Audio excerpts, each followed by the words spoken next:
Hey guys, welcome to the Trade Genius Podcast. Bob and Phil here. Hey guys, back in 2008, politicians said if the going gets tough, you're going to have to lie. They're doing it again. We're going to show you the proof. We're also going to talk about what big money is doing and other things. Let's dive in.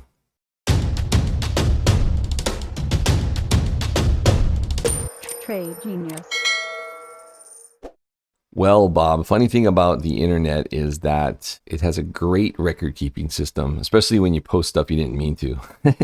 Yeah, it's funny. It's obviously Gary Gensler doesn't have all fanboys in his club. So somebody took a rough draft that he was commenting on for a speech, and basically he was trying to tell whoever this person was going to speak, even if it's him, that basically don't say certain things because you don't want to scare people because of primarily around the bank, capital rules. And then also JP Morgan coming out and lowering their guidance on interest income and basically saying it's like, don't scare the people. Now, this is why they call confidence confidence, because if you could cause a stampede by telling the truth. And that's what these guys are trying to avoid. Right. Look, I'm not a fan of it at all. I think you have those. If you always tell the truth, you're not going to get these big moves in the market because the data is getting out, here and there all the time. But just shows you they're not here to help you at all. They're here to hold you in place. Okay. It's like in football, these guys are like wide receivers. They're just holding the tackler in place so that running back can get through. That's all these guys are doing. Big money be positioned, get the heck out of Dodge, and you're left holding the bag. I'm glad somebody posted it. This guy is not a fan of ours in any way, shape, or form, Phil. He single-handedly tried to destroy the crypto markets in the U.S. But the one I'm really concerned about, and I tied it in today, was, Phil, the oil positioning is becoming absolutely abysmal. Yeah. You want to talk about,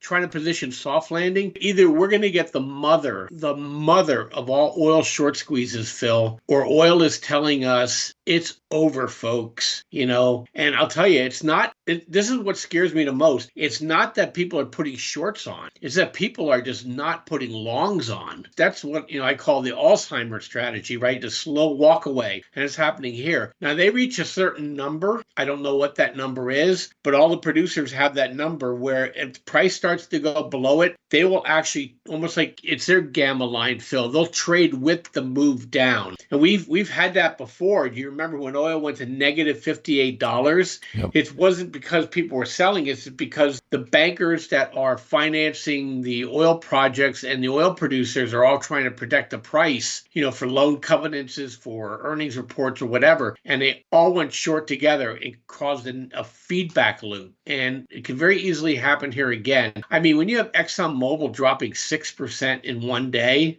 come on.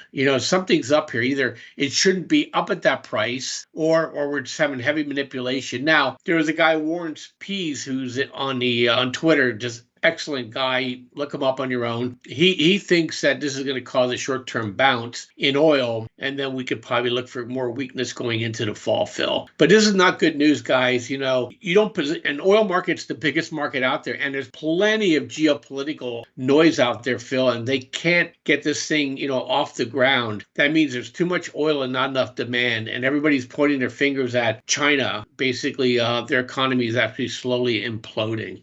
Everybody, is Bob, a Trade Genius. Usually I do fun ads. I talk about our service, but I want to be serious with you for a second. We've been helping a lot of people trading for a long time. As you can see here, I want to let them do the talking for me for a change. But most importantly, we want to help you too. If you have not joined our service yet, come check us out, tradelikeagenius.com. Full service. We have chat room. We have the algorithms for you. We give trades out every day. We educate you. So go to tradelikeagenius.com. Check us out. What you get out of our service is much, much more than what you put into it. And we'd like to see you in the room. Thanks for listening.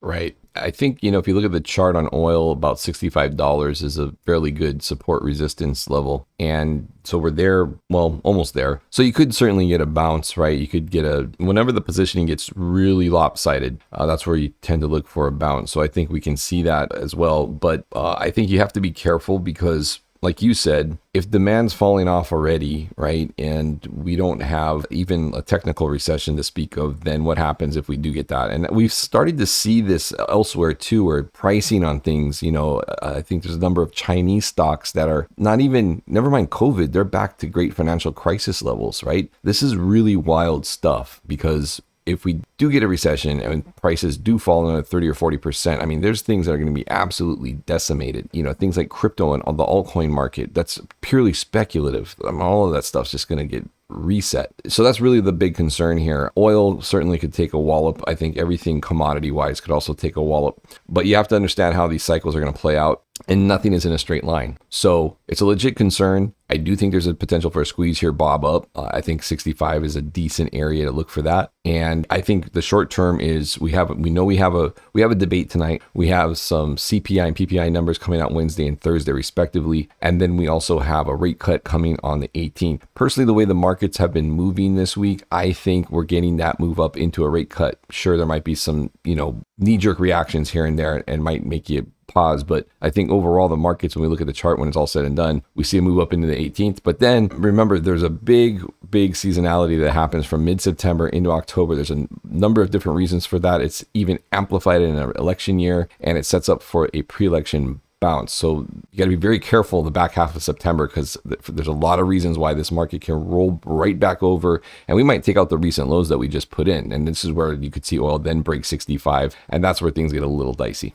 Yeah, I totally agree with you. I think tonight, bullish, tomorrow, bullish, Thursday, bullish, and then next Wednesday, bullish. After next Wednesday, I would be positioning for an end of month, end of quarter put trade or buy, NVDS or SARK and just get out of your whatever you're speculating in. And for those that know that I have ExxonMobil, my portfolio, 110 on a close for me is when I have to get defensive. I'll actually trim size for the first time in a couple of years, and I'll also throw up a longer dated put to get me, into between Thanksgiving and Christmas, because we usually get a bounce in December a little bit on oil. But so far we dodged a bullet. It went all the way down there and it popped a little bit. So, but yeah, look, if oil goes, Phil, it joins construction, it joins real estate, it joins the auto markets. These underpinnings are absolutely getting crushed right now. And I think it's just a matter of time before they have to recognize the fact they can't rely on average GDP. They're going to have to acknowledge the fact that millions of people are going to be under or unemployed here in the next 12 to 18 months, and they're not going to want to be sitting in government jobs. So it's going to be a pretty wild ride. So with that, guys, we'll be back at you tomorrow, talk about the CPI report, and got a couple other things for you too. Doom and gloom is back in fashion. Thanks, Phil.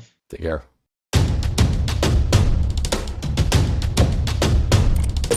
Trade Genius.